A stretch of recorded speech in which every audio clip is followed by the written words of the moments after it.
And welcome to Good Game, the show for gamers by gamers. I'm Barjo. And I'm Hex. Lots of downloading happening this week, Barjo. Indeed, Hex, we've had to clear away some hard drive space to take a look at some indie titles, including Mag Runner Dark Pulse. Today is the first day of a 3-month training program that'll prepare our Mag Runners for space exploration. We also have the near-future espionage of Gunpoint. We see what Wargame Airland Battle is all about. Plus, Dave Callan is back with another tale to tell. But first, can you guess the game? This preventative measure, used in a good number of regions subject to the depredation of these creatures, is omnipresent in the folklore of these aforementioned regions. Hex, would you like to go and read the news? Why, yes. Good game. The president of id Software, Todd Hollenshed, has resigned after 17 years at the studio.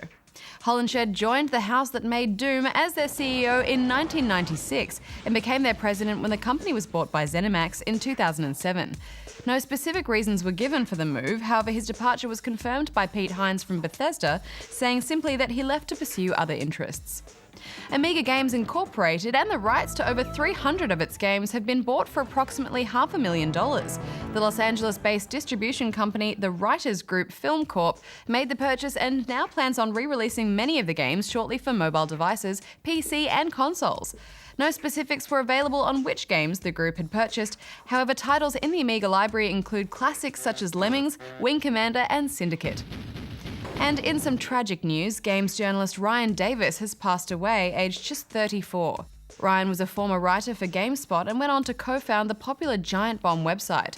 He had only just married several days prior and was scheduled to appear at the upcoming PAX Australia convention alongside Giant Bomb co-founder Jeff Gerstmann. Our thoughts and condolences go out to his family and friends.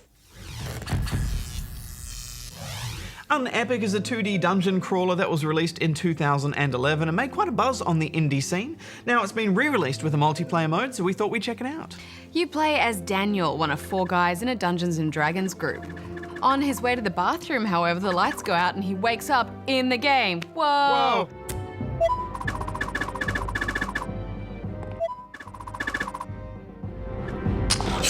It's the makings of a 90s schlock horror film, isn't it? Yeah, I wish someone made that film.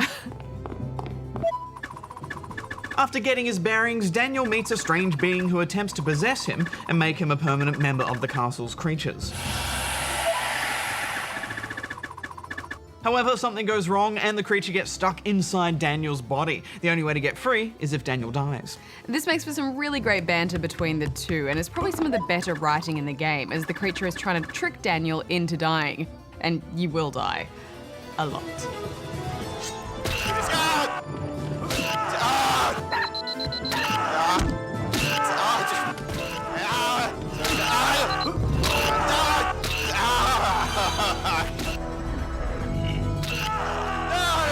Yes, this is a very punishing game, and it will feel unfair at times. But that's the point. It's in the vein of a trap-filled dungeon full of horrifying beasties to slay, and they do a good job of keeping things fresh and interesting as you progress. It takes a while to get used to the flow of the levels, as you often get lost or are presented with multiple paths, but there is a joy in that, learning how the world works.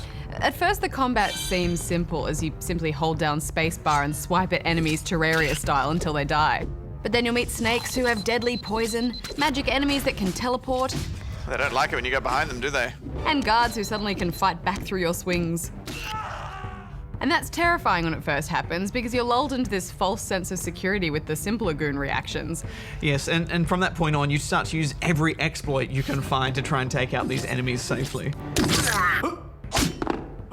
You do lose a little bit of progress when you die. You can teleport back to save and heal at any time, but all enemies respawn, so you're in a constant state of needing more supplies to get a little further. I did find some of this a little bit grindy at times, Barjo. Yeah, it can be a bit grindy. I didn't mind that so much though, because I like a good punishing dungeon now and then. What I did like is that when you level up, where you put your points really matters, and it causes you to really consider each choice. And picking up and playing with new gear will keep you going for a while. Yes, XP doesn't come easily though, and it can be frustrating if later on you find a piece of gear that you really want to use, but you just don't have the points for it. Yeah, there were a few things like that. Like the dagger, for example, which is great for backstabs, adding a whole new strategy to the levels. But then I found it became more useless the more I progressed. Yeah, it's hardly balanced, but I think that's part of this game's charm. It's brutal in design, Get off, get off, get off, get off! but it's also a bit of a gauntlet that you need to run. And I like how they show you really hard stuff that you can't quite get through yet, so it sticks in your brain and you remember, okay, I'll go back there later when I'm a bit tougher or I've got a potion to get through it. I thought the multiplayer was especially hard. I think only the most dedicated Unepic fans will make it past the second dungeon. Sometimes you actually... Oh no! Oh, why? Why? The difficulty appears to be set high for 4 players, and even the first enemies are super tough. But this is mostly because it's in early access, which means they're still balancing and more modes and content are to come. Jerk. Oh, they got so much health. I really like the loot grab vibe though. You know, it's nice being in a team that needs to work together, but then everyone has that loot grabbing agenda as well. Yes, plus it is ripe for trolling. What jerk is down there? I can't remember. Have a look. I'll go. That's cool. Fall down. I wouldn't hit Ow. the lever. Yeah, I'd leave the lever.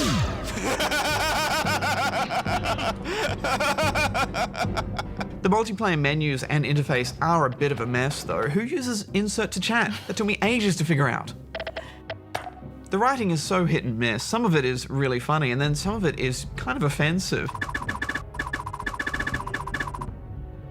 Especially the final scene. We haven't finished the game yet, but we did look that up online and it's just atrocious. It made me hate the main character. Yeah, I think with that they just didn't get the tone right at all. But you know what, it doesn't ruin the game, and if you can handle the grind, there is so much fun to be had here, so I'm giving it 7 out of 10. Yeah, such a compelling dungeon crawler, and the deeper I got into this game, the more lost I wanted to get, so I'm giving it 8. Now, moving on to Mag Runner Dark Pulse. It's a first-person puzzle adventure set in the year 2050. It's out on console, but we reviewed the PC version. An organisation known as Grukasba have set up a training facility to test potential young astronauts for their fancy new space program. Today, Grukasper MagTech is proud to unveil our space exploration training facility. This is one of those games which you can pretty much categorise as, if you liked Portal, you'll like this. The look and many of the basic gameplay concepts are very similar to Portal and Quantum Conundrum, although it does put its own unique twist on things. You play as Dax, who with the help of his mutant mentor Gamaji is in the running for the space program. Good luck, Dax. Right. Stay focused. The first few problems ease you nicely into the game's core mechanics. You're armed with a MagTech glove, which allows you to power other objects within the facility with different coloured charges, green or red. Magnetised objects with the same colour will attract, those with opposing colours will repel. As you progress, you'll start to discover how stacking multiple magnetized objects will increase the strength of an opposing object's speed of repulsion, allowing you to send objects and yourself flying. Puzzles will involve platforms, catapults, careful timing, and again, many of the limitations and restrictions that Portal would place on you with the design of each environment. I really liked the look of it. It was appropriately futuristic training facility-like, all stark and orderly, but they still kept it colourful and visually interesting. Although they haven't covered loading very stylishly. Dax, where are you? I don't have a clue.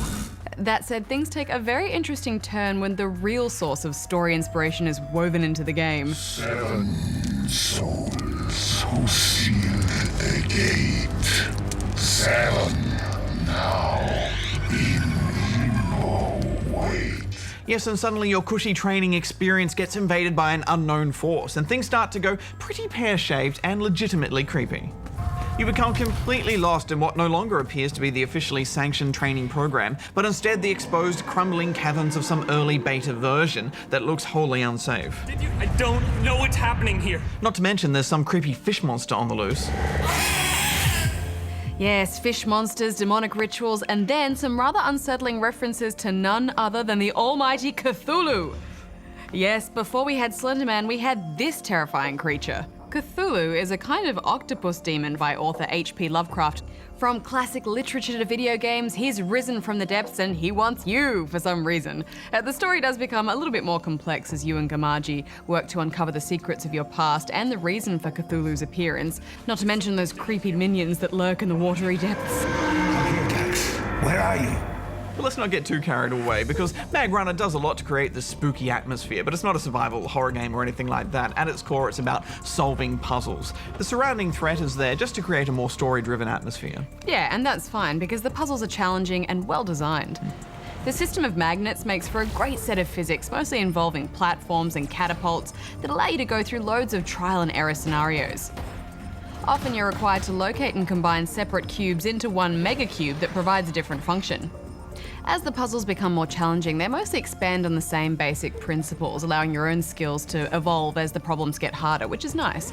Yeah, although I'd spend often half my time in a puzzle just trying to find some cleverly hidden puzzle piece. I just find that to be a cheap way to increase the challenge. I always prefer to have all of the tools I need to do the puzzle right there, and it's up to me to figure out more or less how I use them. Yeah, that was a little bit annoying at times, although I don't mind a bit of a treasure hunt as long as it doesn't go on for ages. There's satisfaction in finding those cubes, particularly if they're high up on a ledge somewhere. My favourite part of the game, though, was when Gamaji introduced Newton. Hey, it's Newton! He's a little robot dog that acts as a kind of magnet anchor that you can just magnetise and move around and place wherever you need him, even allowing you to pull yourself along on a platform. This just opens up a whole new dimension of possibilities for your puzzle solving. You can also toggle on and off a visual view of the magnetic field surrounding magnetized objects. While you don't really see a need for it initially, it comes in quite handy later on. It just helps you to keep track of which are the stronger magnetic fields that you can make use of to try and move yourself in and around the environment to get to the next area. The controls are sharp and simple to use too, and I really appreciated the inclusion of a laser sight. It just allows you to be even more precise when firing a charge from a distance. So what did you think of Mag Runner overall, Badge? Well, the more I progressed, the more excited I was to discover the truth behind the story, but despite its intriguing concept, I think it was also its biggest letdown. It's a big call to base your game's narrative around the classic Cthulhu, but then not to really put much Cthulhu in it is pretty disappointing. Sadly, I have to agree. I mean, there's definitely something unsettling to it all, but it either needed to just stay there or delve into some more well-fleshed-out action. This could be a trap, Dax. Be careful. What are you giving it? Well, in spite of my Cthulhu disappointment, fans of this genre will enjoy this because the gameplay is solid, so I'm giving it 7 out of 10 rubber chickens. It's 7.5 from me. And now, here's Goose. Thanks, guys. They say good things come in small packages, and one of the best small packages we've seen recently is the 2D stealth platformer Gunpoint. You play as freelance spy Richard Conway, who was innocently testing out his fancy new pants, which let him survive a fall from any height, until they land him right in the middle of a murder scene.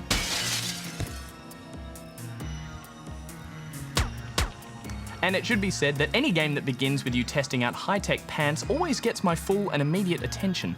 As a murder suspect, you're on a mission to clear your name by breaking into buildings, stealing the incriminating data, and then getting out.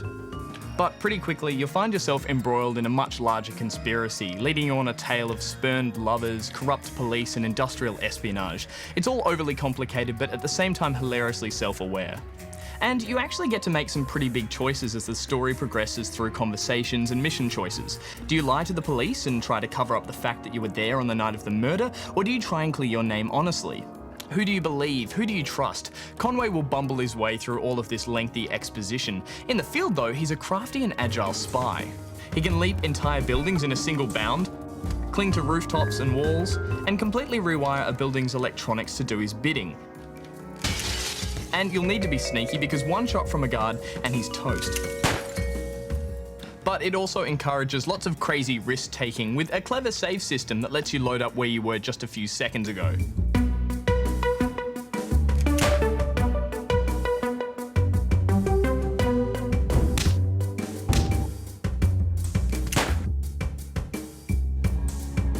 Then there's the rewiring mechanic, which opens up a lot of ways for getting through each level as well. For example, you can wire a security camera so that rather than sound an alarm, it opens a door. Or you can wire a light switch up to a power outlet to stun a passing guard. Or you can even set up more intricate chain reactions. And you'll eventually come across more complex buildings with different coloured circuits, where you'll need to find and hack into each circuit access point before you can start messing around with them.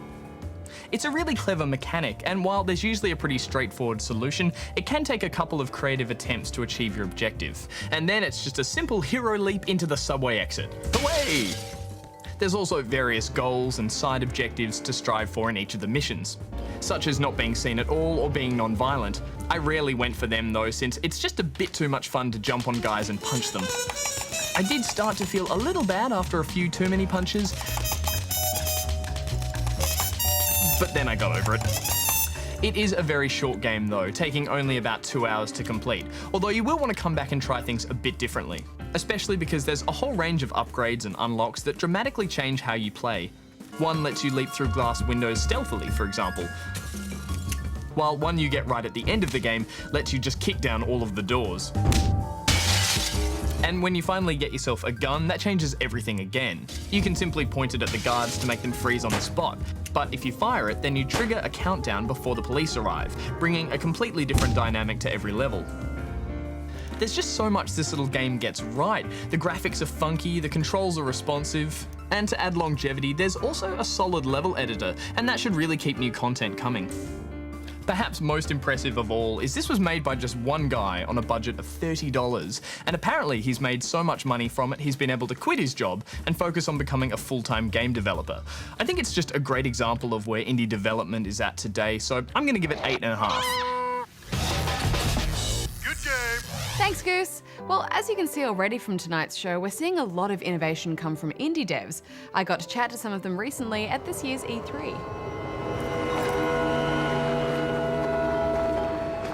To see a game like ours, which is a very niche game, which is not about reaching to the mass market, it's about reaching to a certain type of video game player that loves the same things that I love, that loves beautiful things or different things. To see that on stage at their press conference, you know, alongside the kind of like big tentpole games, I think that's very telling and very meaningful. It's all well and good to have a game that you know is going to come out every year and is going to have a slight tweak and maybe new lobbies. I mean, that's great, but it's like effectively having your Hollywood AAA blockbuster and then your Sundance Festival winner, which everybody feels the need to go and see. And I'm glad that slowly but surely we're getting there. I think what DayZ perhaps did was it said that there was actually a market and a large group of people who were really not just interested in playing this kind of game, but fanatical about wanting to play it. So I think that validation gave us a really good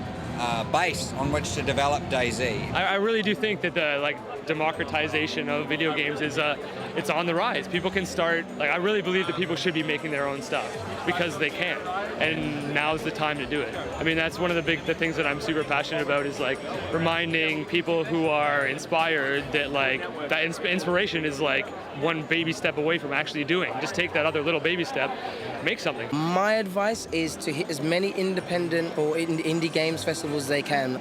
Basically, do the guerrilla marketing for yourself.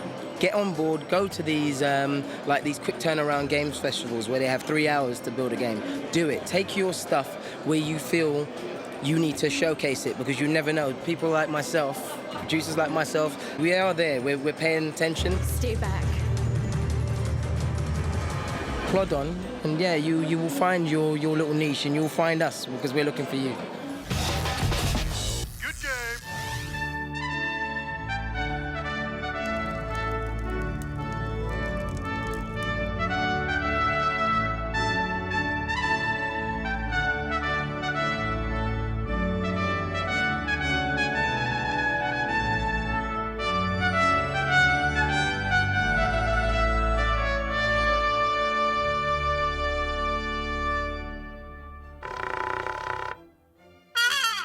Oh, hello. I'm Dave Callan. I would ask you to sit on my knee for this history lesson, but I'm standing up, so you'd probably kind of just slide straight down. So, let's talk Triforce.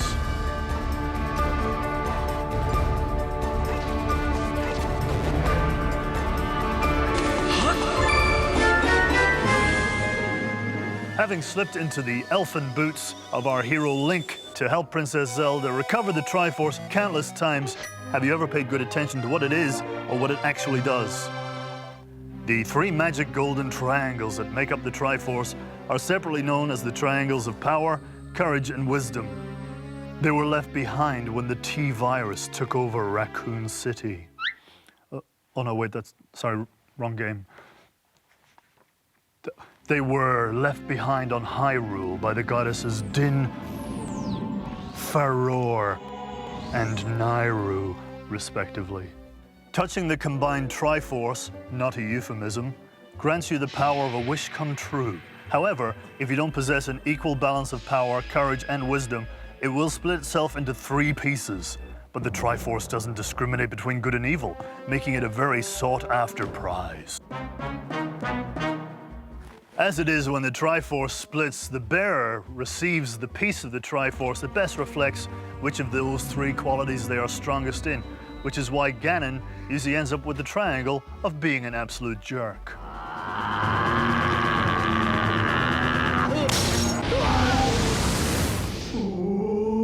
The other 2 pieces zip off through the ether to embed themselves in other beings, not a euphemism, such as the Triangle of Wisdom being absorbed by Princess Zelda and courage being linked with Link. There is debate about whether or not the Triforce is sentient, as it has appeared to communicate with Link in at least 2 Zelda games. Other theories include the existence of a 4th triangle piece, the missing slot in the middle of the pattern, which would mean this is actually a Tetraforce. However, Nintendo went so far as to redesign the look of the logo in Twilight Princess to quash this fan-derived theory.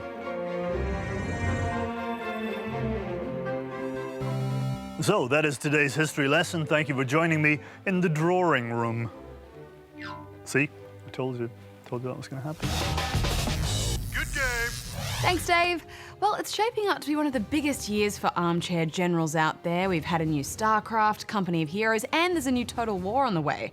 But is there room for another contender? Enter Wargame Air Land Battle.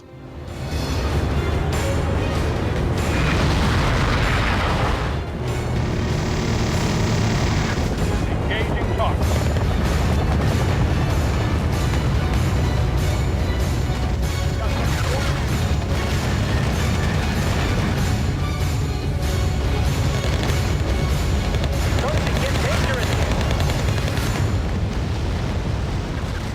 When I saw this, I thought 2 things. Firstly, that it's the most generic name for a video game in history. It's like calling a racing game Drive Game Car Vehicle Racing, or a shooter Gun Shooter Corridor Fighting. And secondly, that they just made up the word Airland, but as it turns out, Airland Battle was the strategic doctrine used throughout the 80s, so I take back point 2. Fair enough. It's also worth mentioning that this is a sequel to 2012's Wargame European Escalation, which we never played, to be honest. So we're coming at this as complete newbies to the series with no notion of how it compares to the original. I mean, maybe it fixes things, maybe it breaks everything, we just don't know. We're just going to judge it completely on its own merits. Yes, now normally I'd save my nitpicking to a little bit later in the review, but I'd like to get something out of the way first. There are a lot of typos in this game. Let me just get out my red pen here. There's one, there's another. Now, my spelling is far from perfect, but so much of the story is told through these text boxes. Actually, in retrospect, it's kind of a fun game trying to pick the typos, and it helped me pay attention to all of the story. Yeah, but even with those text boxes, I had no idea what the story was supposed to be about. I think, from what I could gather, it was set during the Cold War in the 80s, except it's actually a hot war with 2 alliances in the form of NATO and Pact, who are fighting over Norway, Sweden, and Denmark for some reason. Story aside, I was overwhelmed with all of the detail. Each alliance is obviously made up of various nations, and each nation has their own military hardware and various strengths and weaknesses, all based on their real-world stats. And on top of that, every single unit actually has to worry about fuel and ammo. And when you look at each unit, there's about 50 different stats to each of them. And with over 350 units, that's a lot of depth. Bring it on. Yes, well, I'd imagine for military buffs, you know the difference between an AMX 308 and an AMX 10 RC SB. It's a dream come true, but for the rest of us, it's a pretty daunting array of units and strategies to consider. But thankfully, you can still get your head around the basics with a little bit of practice, and the tutorials do a decent job of walking you through the main mechanics. The single player is made up of 4 different campaigns, 2 of which have you playing as NATO, and the other 2 as Pact forces. Each campaign gives you an objective to capture certain areas within a time limit, and it's largely up to you to decide how to deploy and move your forces around the map. You also gain political points each turn, which you can spend to bring in reinforcements, or order in various types of support. You could provide air cover to a region, or even call in a nuclear strike, for example. And of course, if you and the enemy forces meet in the same region, then it's down to the battlefield. There's a fairly epic scale to the fights too, isn't there? I always love a game that lets you zoom so far out from the battlefield that you can hear the sounds of a busy command center issuing orders out in the ground, but then you can still zoom right down to see the grass waving in the fields. Go ahead, over. That said, I found it a bit strange how much they limit the scope of each encounter. You're given just 20 minutes to either destroy every enemy command vehicle or simply destroy enough units to reach a certain number of points. If you don't accomplish that, then it counts as a draw and the battle continues on the next day. But if you lose, then that's the battle lost for good. There's no retry. Yeah, and given the huge size of these maps and how slow units move, 20 minutes feels very restrictive. I'm always a bit of a slow thinker when it comes to strategy games. I like to fortify my position, build up a good army, and then wait until I can steamroll over everything before I charge out of the base. But you can't really do that here. You have to have a plan of attack and execute it perfectly. Yeah, it just felt so strange to me though. I mean, often I'd be halfway through an attack and then suddenly I'd won just because I'd reached the point cap. And even with a victory, you often need to fight that battalion again the next day to wipe them out. I mean, what kind of war is that? Oh, well, we've got 1,000 points today. I guess we'll just stop this battle we're winning and come back tomorrow and see how many points we can get then. Yes, when you put it like that, it does sound a bit silly, doesn't it? What did you think of the multiplayer? Well, I know I always say this with strategy games, but this really took things to a new level. Wow, was I bad at this online. I think I actually managed to do just about everything wrong. I mean, within about 2 seconds of the game starting, one of my teammates said I should die of a horrible disease. And, you know, I didn't blame him, I was that bad. Yes, I was terrible as well. And while this game may be rated PG, the chat menu certainly isn't. They are a serious bunch online. But I think for those who dedicate the time to learn the units and strategies, there's a lot to like. The main mode is a 10 versus 10 game, which is certainly more players than you get in your average strategy game, and leads to some fairly epic matches. But yes, I was definitely doing something wrong because I always seemed to have just 3 little tanks when everyone else had heaps of units. Got something for me? And there is also the option to play through the campaign online, which I didn't do, but I think could be quite fun if you had a friend to play against. And there's leaderboards and replays, and you can even save matches, which is always a nice feature. And you can build up your own custom deck or army, so for those who know what they're doing, there's lots of options. I'm a little bit torn on this one because while on a personal level I didn't have that much fun with it, I do think it's a really solid strategy game, and for people who love comparing stats and strategies, I think they'll be absorbed for hours. I'm giving it 7 out of 10. Yeah, I agree with you. I'm so glad games like this exist, which have this amount of depth in them, because they always do find an audience, even if it's not my personal taste. So I'm going to give this 7 as well. Good game. So did you guess the game? Is that your Dracula It's impression? Dracula. Pretty good. It was Dracula Origin from 2008. Released on PC, it was a very polished point and click where you played as Dracula's arch nemesis, Professor Van Helsing. I shall return this evening, and we shall dine together, if I am still alive. The story followed the classic tale by Bram Stoker, but did take a few liberties. There isn't a moment to lose. We must inform Mina. She is in grave danger. And it was brought to us by Frogwares, the very same developer behind this week's Mag Runner. Next week, we spend 400 days with The Walking Dead. You stole that bag. We need to know. Oh God, run. Why the hell did you shoot that guy, man? They catch up to us. Hurry up, Eddie! And on Spawn Point on ABC3 this weekend, we have a look at Game & Wario.